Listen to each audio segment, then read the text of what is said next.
Ганцын дотроо хууль бусаар газар наймаалтсаар байх уу?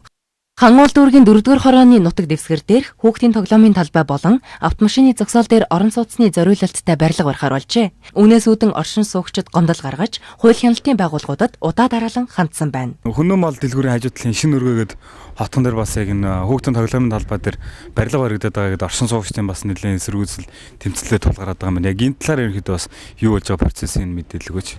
За энэ хороол нь 2011 онд анхны төлөвлөгөө гарсан. Тэгээд төлөвлөгөө дагуу болохоор энэ л хүүхдийн доороо автцаал бүхий хүүхдийн тоглоомын талбай гэж гарсан байгаа.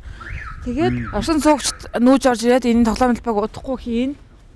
Одоо энэ удахгүй тоглоомын талбай босч нь төрдөө хүлээж их сайраа өгжсэн. Тэгсэн чинь 2016 оны 4-р сард гинтгэн барилгын суур ухаал хашаалтаад эхэлсэн.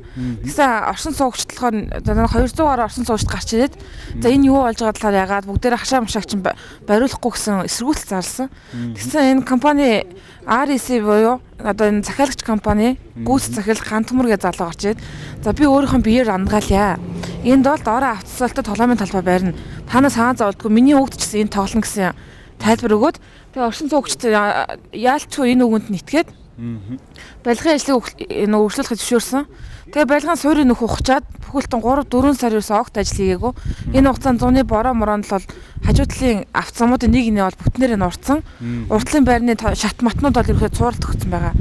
Тэгээд үүний дагуу би барилга эхэлж явах хугацаанд яг ямар барилга багжаа талаар гомдол гаргасан. Нийс ерөнхийлөгөөний газарт болон мэргэжлийн алтын газарт гомдол гаргасан. Тэдгээр төрийн байгууллагууд албан ёсны хариу өгтөө доороо автцаад бүхий хүүхдийн тоглоомын талбай гэж хариу өгсөн.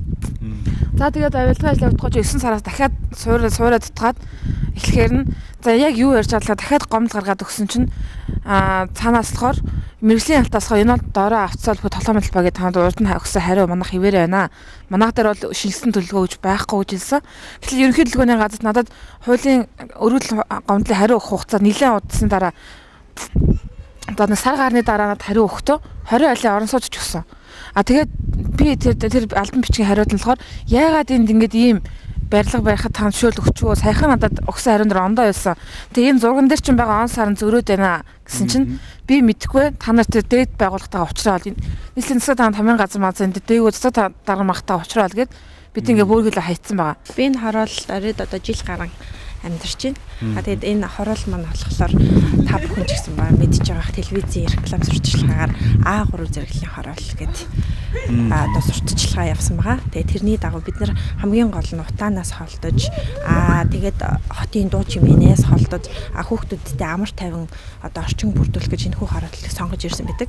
Гэтэл бид нарт одоо тулгараад байгаа хамгийн том асуудал юу болоод байна гэхээр энэ арт та бүхэн харж байгаа тоглоомын талбай дээр маань ингээд 20 айлын орон сууц барина гэд ерөнхий төлөвлөгөөнийхэн газар нь өөрснөө анх гаргасан юмгаа зөрчөөд энэ захиа гүйцэтгэгч компаниас биднэрт хууль бус одоо худлаа ирж биднэрт байраа орон сууцаа худалдчихад одоо болохоор ингээд тоглоомын талбайны зориултыг өөрчлөөд барилга болгож байгаад бол одоо иргэдийн хувьд бол үнэхээр гомдолтой. Энэ хорооллын орчин дээрээс одоо ганц тоглоомын талбай байгаа. Тэгээ хойдолд нь бас энэ тоглоомын талбай байх зориулттай юм газрын зураг мурган дээр тэр кластрын зураг мурган дээр тийм юм гэсэн. Тэгээ одоо тэр зураг нь хэвээрээ гарахгүй энэ барилга болох гэдэг шиг байна. Тэгээ хүүхд тоглох газар байхгүй энэ машин тэргэн дайрагдчих гэх тэрээс хэцүү байна. Тэр дундаа Хангуул дүүргийн 4-р хорооны уг газар нь залилангийн хэрэгт хамаарч болзошгүй байна.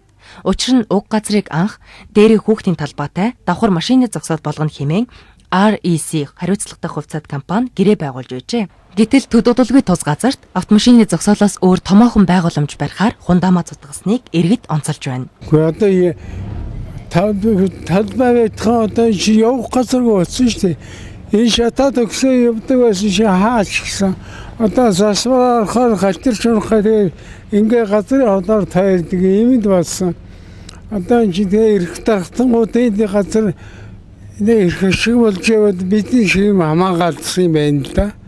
9-р сарын 1-ний өдөр оршин суугчд маань хурал хийгээд энэ тоглоомын талбай асуудлаар одоо цуглаж бөөндөө нэг санал бодлоо солилцож байгаа яг тэр үед одоо энэ манай яг энэ хойд байгаа энэ талбай гарцсан дээр жоох хүүхд дайруулсан байгаа. Тэгээ тэр хүүхд бол энэ урд байрнаас нь ганцхан байгаа тоглоомын талбай руу гүйж аваад машин дайруулсан. Нэг тийм асуудал болсон. Тэгээд бас би яг тэр үед өөрийн биеэр харсан. бас мэрсээр бол машинд мөргүүлсэн тохиолдлууд бол байна гэдээ одоо эцэг эхчүүд бас их гомдол гаргаж байгаа. Хань өнөр энэ тоглоомын талбайгаа та хэд энэ хороолдо хаанаас тоглож байна? Энэ байрны урдталд орчихсон гэж байна. Тэр тоглоомын талбай та хэдэд хөрөлцдөг үү? Үгүй. Зарим нь унаад биштэд идэг. Тэгээд нөгөө зарим нь бүр ингээд түлхэлцээд ингээд гүйдэ тоглож байгаад унаад биштдэг. Тэр нь юуны зөөлөвчгөө тийм цементийн шалтай юм уу? Тийм, цементийн шалтай. Одоо та хэд энэ хуучин урд үеийн тоглоомын талбай дээр ерөнхийдөө хашаад хариулсан байгаа юм байна шүү дээ. Тэгэд энэ дээр ерөнхийдөө та тоглоомын талбайгаа баригдаасаа гэж хүсэж байна уу? Аха. Тэгээд гоё хуваалцаа тоглож явуулаг нь гоё. Нийслэлийн ихэнх хорооллууд хөгшчүүд нь гаднаа нарлах газаргүй, хүүхдүүд нь тоглох талбайг болсон гэхэд хэлсдэхгүй юм. Үүнээс үүдэн алаг үрс минь аюулгүй амар тайван орчинд амьдрах эрхээ хэрэгдэлж байгаа бол хэмээн эцэг эхчүүдийн санаанд зовноход хүрээд байгаа юм. Үр хүүхдэд тоглох тоглоомын талбайтай орчин сайтай нөхцөлд амьдруулахыг тухайн хорооны иргэд хүсэж байгаа гэдгээ уламжилж байсан юм. Хэдий болтол эрх мэдэл албан тушаалаараа далайлган нийтийн эзэмшлийн газрыг иргэдээс булаасаар байх вэ.